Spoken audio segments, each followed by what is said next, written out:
Қазаққа болсын, қазақ білсінші деп, қазақты басқалар дұрыс танысыншы деп жасап жатқан ісімізге қосқан үлесіңіз болсын. Осы қазақ мінезі каналыма жазылып, видеоны соңына дейін көріңіздер, ұнаса лайк басып, бөлісіңіздер. Мен Нұрдәулет Шаймұратұлы Есағазы, бүгін есімді қолданып жүрген Есағазы атауының сырын тарқатпақпын.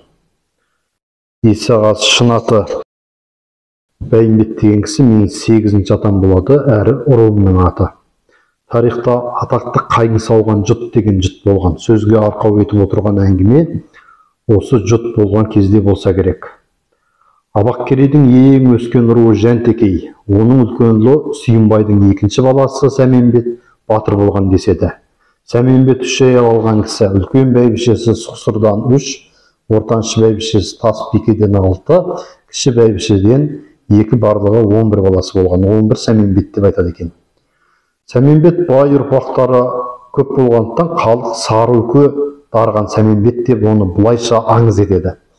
3-ші әйелі Бадан ана түсінде Сарыөке шаңырағына ұялап, қос балапан омырауын емін жатқанын көріп оянады.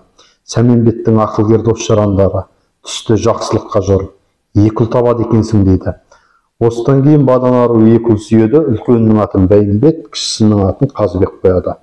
Осы 2 ұлдан өсіп өнген ұрпақ өздерін Есағазы Қазыбекпіз деп атап, күні бүгінге дейін күні қастерлеп өлтірмейді. Оның бір тал жүнін аяққа баспайды. Дәулеті барлары ұстаған адамды көрсе, не тілегенін беріп үкіні босаттырып жібереді екен.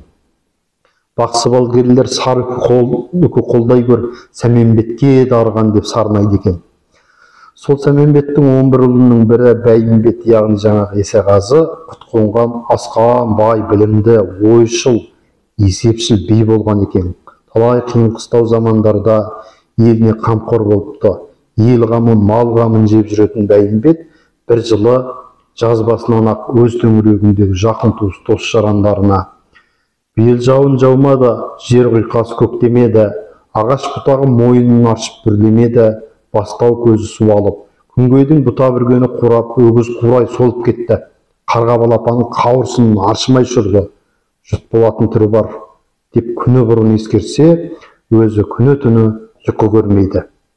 Көктемде алуан түсті торғайлардың бұл өңірден ерте кетуінен ақ, биыл шөп шалдыр тартпас, гүл шешек жармас деп сезіктенген.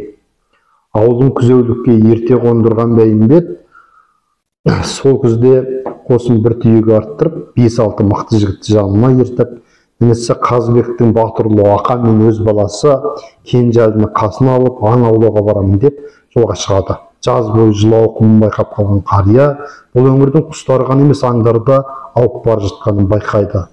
Бұл сапар сол қоңыр аңдардың ауған бетін білу сапар екен. Иенге шығып кеткен қарт жолдастарына былай дейді: сендер не білдіңдер? Жыртылып айырылатын аң қайда кеткен? Жазып тұрым қырылып қалды ма? Жолдастары әртүрлі меже пікір айтады, бірақ қарияның көңілі ешқайсысын құп көрмейді. Сендердің айтқандарың бекер болар, әлі де шығысқа қарай жүріп көрейік деп жолдастарын бастап жүріп кетеді. Ілгерілеген сайын шұбырын аңдардың іздері қоюланып, аң қарасқа көріне бастайды. Алла бұйырса, ертең аңға араласып қалармыз, тоқтап жайылып, еркімен жусап кетіп барады екен. Мынау бастау кеше солардың түнеп шыққан жері деп бір уыс шашылып жатқан құмалақты көрсетеді. Таңертеңінде ізге түсе жүріп отырып, түске қарай жетпей, сортаң шалшық суға кезігеді. Міне көрдіңдер ме? Қоңыран ауып бара жатыр.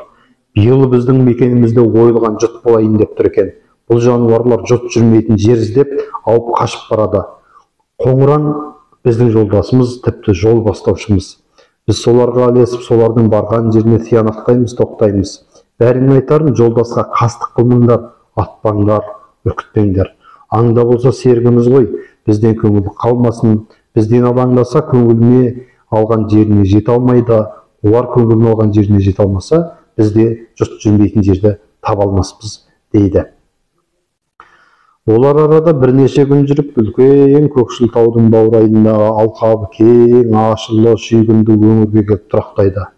Бәйімбет қосын тіккен осы өңір Мұзтау мен көкшінің арасындағы аласа, арырлы бетегеді, ақ шөпті, аяғы айдын көлге тірелген кең байтақ өңір екен. Мұнда қоңыран қуса да кетпейді, Тіпті бұлардың ат көлігімен араласып, қосының іргесіне кеп жайылады. Бәйімбет күнде таң ата кетіп, кейде ара қонып, бас аяғын шолып жаңағы аңның өте көңілді жүреді.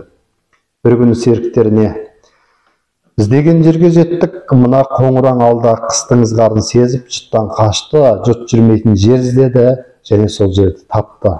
Таңдаса таңдағандай-ақ жер ғой мынау, бас аяғы оңы мен терісі күншілік қана, ат сауырындай осы жерге күшті боран жүрмейтін болғандағысы», дейді. Жанындағы Ақан Батыр мен Өзілі Кенжәліге: «Мен екеуіңді әдейі алып шықтым. Енді амандық болса, елге барған соң біткен жылқыны осы жерге әкеп саласыңдар. Бұл жердің байырғы иесі де біз едік, қазіргі иесі де біз боламыз. Арғы бабаларымыздың сауыры деп атаған жер осы. Аттың сауыры іспетті болған соң солай атаған ғой. Бірнеше ғасырды өткізіп айналған ұрпақ біз болып тұрмыз осы мекенге. Осы күл төккеніміз төккен болсын», дейді де алыста көрінген Алтайдың ақбас шыңына көз тігеді. Бәйімбет қарияның айтқаны екі болмайды, болжамы дәл келеді. Оның болжамына ілтипат еткен бар керей жылқысын алып осы жылы сауырдың жонын алғаш рет қыстайды. Шыңғыс шапқыншылығынан кейін Алтай алқабын қайта мекенденудің алғашқы бастамасы осы болады.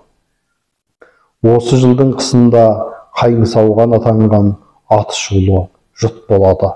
Жылқысын отарға айдатқан Бәйімбет жұтап қалғандарға отардағы жылқыдан 500 бие айдатып, ашар кедей-кепшікке үлестіреді. Олар көктеп келе жатқан қайыңды қия шауып, аққан суын бие сүтіне қосып, өлжал етіп аман қалады. Осыдан соң ел Сауыр тауына көшіп келіп мекендей бастайды да, бұрын күл төккен жерлерін өз аттарымен атап, төңкерілген тарихты қайта жалғайды. Мысалы, Шалшықай деген жер бар, Есағасының бір баласының атымен аталған. Ақ Мырзашілігі, Шәншеке сай дегендердегі кісі аттары да оның екі баласының аттары. Ал Қаржау 11 Сәменбеттің бір баласының есімі. Бұл жер атаулары бұрын осы жер иелерінің куәсіндей күні бүгінге дейін сақталып тұр. Бәйімбеттің қайың сауған жұртшылық халықты қорғаған табандылығы және еліне басқа да ес болған үшін оның ортаншы анасы Тасбикенің естің ағасы деп бағалауына байланысты Бәйімбет Есеғазы атанып, бүкіл рудың аты да сол кісінің лақап атымен аталып кетсе керек. Бұл материалды бүгінгі Қытайдың Шыңжаң өлкесіндегі жасаған ғалым, жазушы Асқар Татанайұлы мен жазушы Арғынбай Жұмажанұлы жазған тарихи әңгімелердің негізінде баяндап отырмын. Сіздермен болған Нұрдәулет Есеғазы Шаймұратұлы. Видео ұнаса таратыңыздар, бөлісіңіздер, лайк басыңыздар.